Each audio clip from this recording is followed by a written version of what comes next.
Is there a revival for the property market here? According to the latest Royal Institution of Chartered Surveyors in Northern Ireland, the country, our wee country, Northern Ireland, is outperforming other parts of the UK and has the highest price expectations over the next 3 months. Interesting this. Good news, or are we on the way to another property bubble? Well, the economist and wealth manager Jonathan Davis is with us. Morning to you, Jonathan. Good morning, Stephen. Good morning, as is the estate agent John Minnis. Good morning to you, John. Good morning, Stephen. So here we have it. House prices in Northern Ireland rose by more than 14% in the year to February, according to the ONS. That was twice the UK average rise of 7% and the biggest rise since November 2007, John.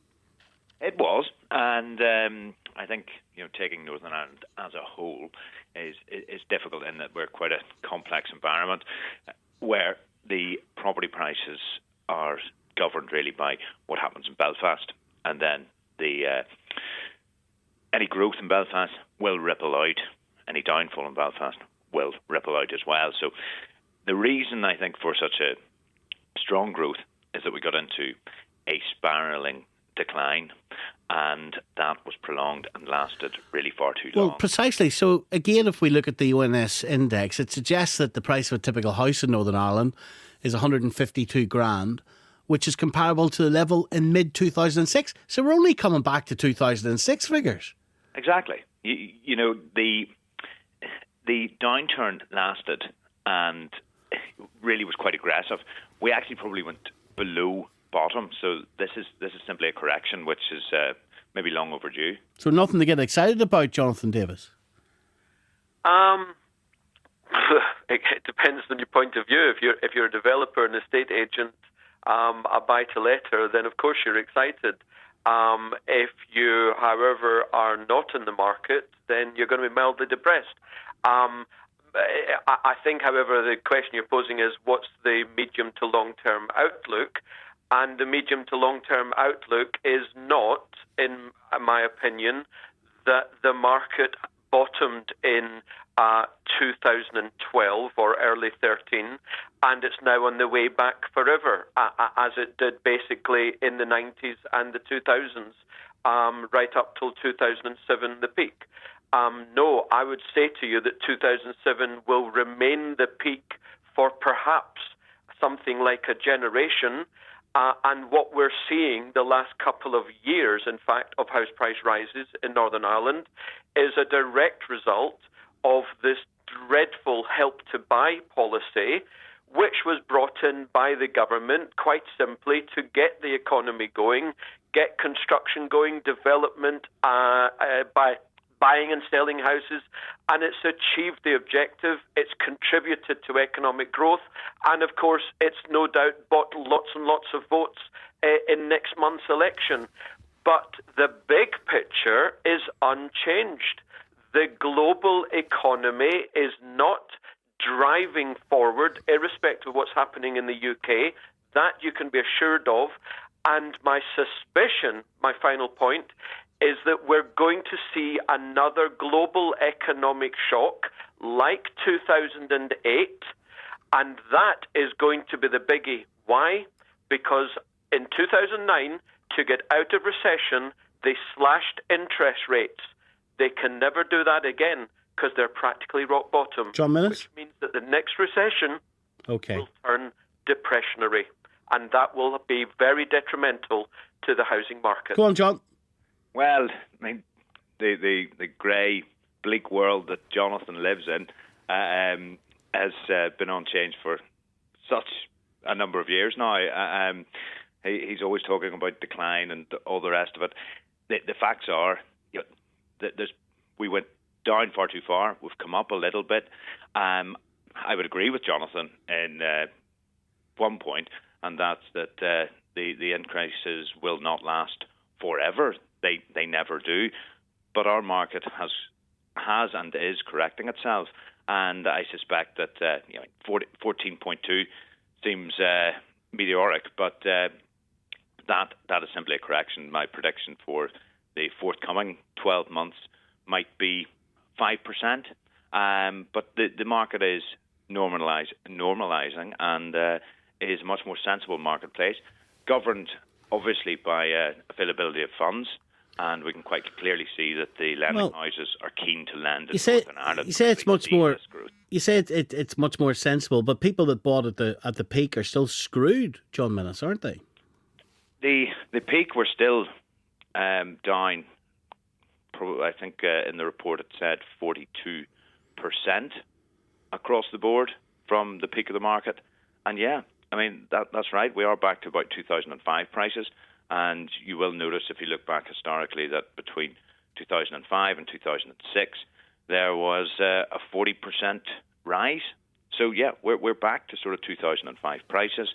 And if you take the spike out of the boom in the market, that's where we are. And if we carry on with sensible growth, this market will be fine. And do you predict another rise in house prices this year? I think about 5%, 5-6% this year is probably about right. Across the board? I think across the board, it's skewed the percentages because obviously, outlying regions of this province will not have seen 14% this year, whereas some regions of maybe South and East Belfast, so a bit more even than 14%. So we're taking an average, and you have to bear that in mind. Jonathan? Yeah, prices could easily continue to rise in 2015, and that's not disputed. Help to Buy is still going on. They've just announced Right to Buy if they get re-elected, and this will have a positive effect as well. I'm talking about the big picture, the global economy. It wasn't something that happened in the UK specifically that created 2008. It was a global economic shock. And that's what the commentators, the pundits, the politicians are specifically and deliberately not talking about. They're not admitting that there's likely to be, in the foreseeable future, I'm talking about within the next few years, another global economic shock. The history is we had one in 2000 to 2003. We had one from 2007 to 2009. The fact is, on that basis, and there's lots of other economic statistics to back it up, on these bases, there's likely to be another one. China is slowing down markedly.